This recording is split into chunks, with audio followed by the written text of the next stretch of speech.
how it actually progress, how it actually grows, what is the difficulties and the pain point that you went through, yeah? Yeah, so in Climate Hub Indonesia, Climate Hub Indonesia is a boutique law firm providing carbon accounting and carbon audit and sustainability report writing for our clients. Deciding ourselves related to the standardization on the carbon accounting. What do you think about it? Yeah, I think your association will be one of the biggest potential to do it. Yeah. And I think Indonesia is not just the one of the biggest emitter, but also the most potential area to do it. So I think an association who can develop a standardization for Indonesia, it's really in need right now.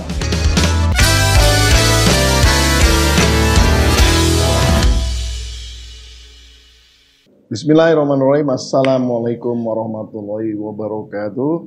Yes, the carbonizers, carbon activists all over the world. You know, you're watching another episode of Carbon Forum with me, Pumpida Hidayatullah.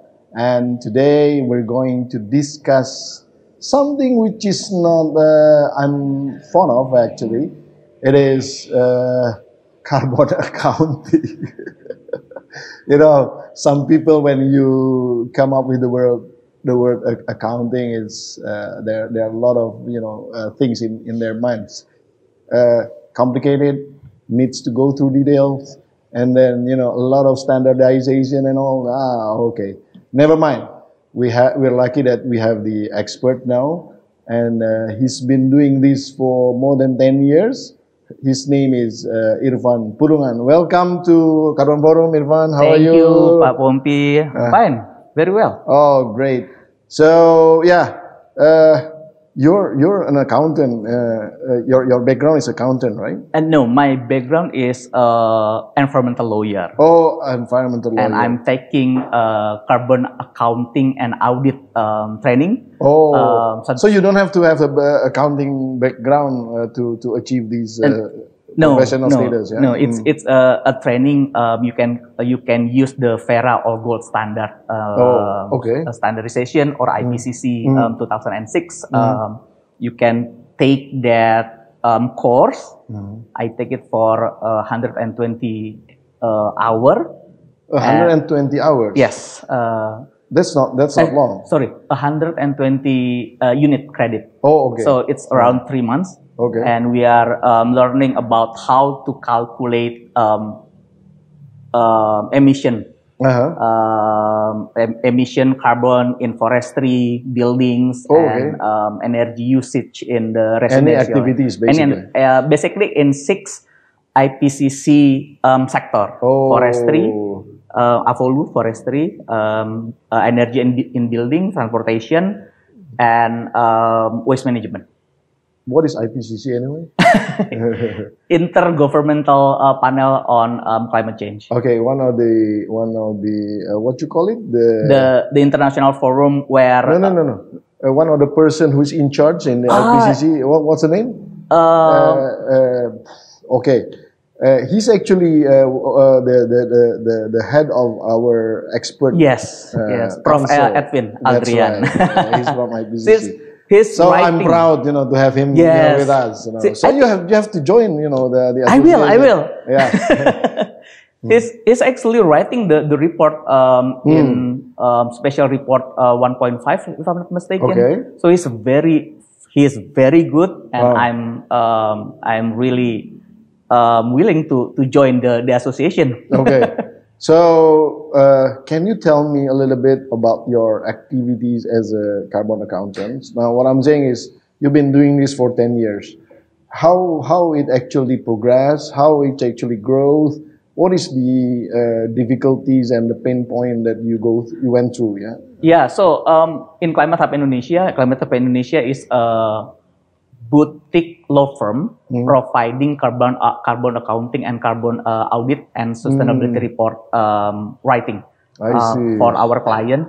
So basically, we provide them with legal due diligence in terms of carbon and help them to develop for example, in forestry sector, we design their forestry design, and then we can calculate them how many emission credit they can reduce, and they can sell in the carbon market. So what is the painful things is it's just being regulated in Indonesia 2023, like ATS, like you said, but the voluntary market is already been there since Kyoto, I think. So there is joint credit mechanism between Indonesia and Japan. But the most painful on that is, I think, Indonesia is one of the biggest emitter in the world. We chop our forest a lot, right? And that makes really to make people understand that carbon credit is one of beneficial business that being made that you can be made in Indonesia is not really in market now. So after the carbon exchange is being launched in September 2023, I think it's just 1% of the activities being there. So I think it's still not really keen in the domestic market, but I think it's really promising in international market. Okay, so you're saying that you learned the standard from Verra and Gold Standard, right? So basically, if you're saying that way, then all the carbon projects that you actually deal with, it can get the Verra certifications quite easily. Yes. In the world now, there is several certification agency. Agency. There's Verra, Gold Standard. We can, if we train and we certified with them in carbon auditor or carbon accounter, we can help our client to get certification from Verra and from Gold Standard, and then register it in international market or in Indonesia system, like the SRN, the system registry national in domestic market. Right. Okay. So that means if I want to, for example, I have a forest, an NBS, nature-based solutions, that I would like to sort of get certified with Verra. How many acres is that? Oh, I have at least 2 million hectares. Oh, wow. No, I'm just bluffing. But that's a good numbers, right? Yeah, it is. So let's say that I have that much, and I would like to sort of certify this to Verra. So can you assist that? Yes, we can assist. Then how are you going to, what are you going to do with it? So basically that's the thing. Basically, if it's intact forest, we can calculate the carbon sequestration and its sinks. So we can calculate that and make it credit carbon, and then we also can, we basically calculate how long, how old is the tree, and how big is the diameter, how tall, and the canopy. Yeah, so you basically checking each of the trees or the vegetations within the forest. Yes. And maybe the density of the vegetation. The vegetation and the canopy. And the type of the forest. And the type of the forest. Or the type of the trees. The type of the trees, yes. Oh, that matters also. That matters because if it's monoculture, it's not really good. So it needs to be multiculture. So you can get added value from high quality biodiversity. So we can count also. So from the biodiversity, you get another credits for that. Yeah. If there is orangutan there. Okay. So that's maybe what's endangered animals, white tiger, things like that. So if there is one of that, then it's going to be booming. Yeah? Yes. Okay. Yes. So let me ask you, if let's say I have 2 million hectares that I am certified, let's say it is a medium density forest. Yeah. So what kind of carbon credit that I would get? Well, I think it's I mean, rule of thumb. It doesn't have to be precise. yeah, it's depend on the trees and the biodiversity there. But if it's 2 million, you can sell it.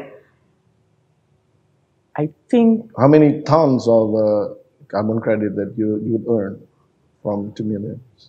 2 millions. I think it's around 500,000, things like that. 500,000 Gigatons. tons? Yeah. Oh, gigaton. Yes, the measurement is equivalent to ton and gigaton. Ton equivalent Yes. CO2, yeah. Yeah. So Ton I CO2. think it's quite much. 500,000. That's small. Uh, Like for example, if I like sorry nih, I have to sorry. I'm just kidding. So he's laughing straight away.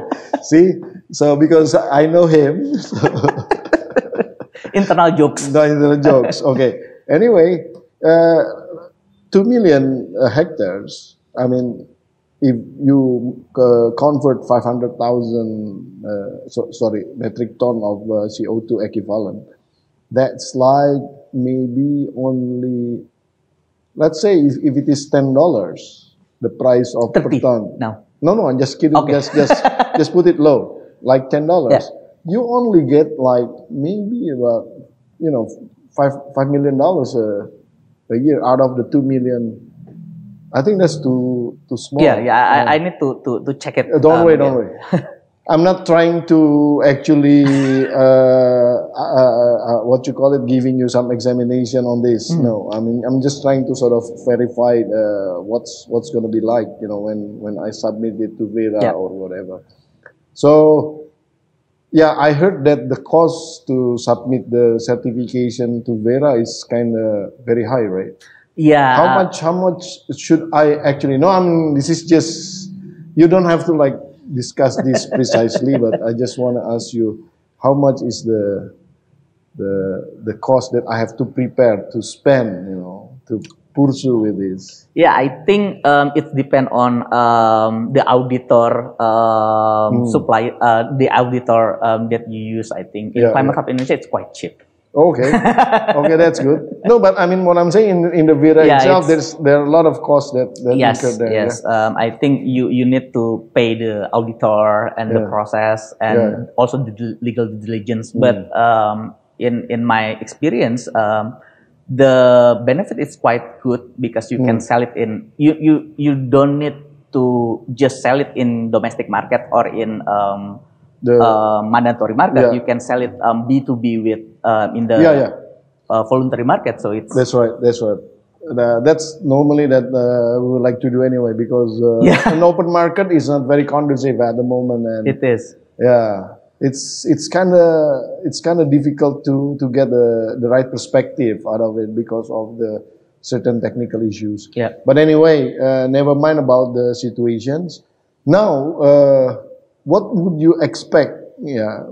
From the what you call it, carbon accounting community, let's say, if you have like the same sort of professions as yours, right? To the people that have the same profession as yours, what would you like to have because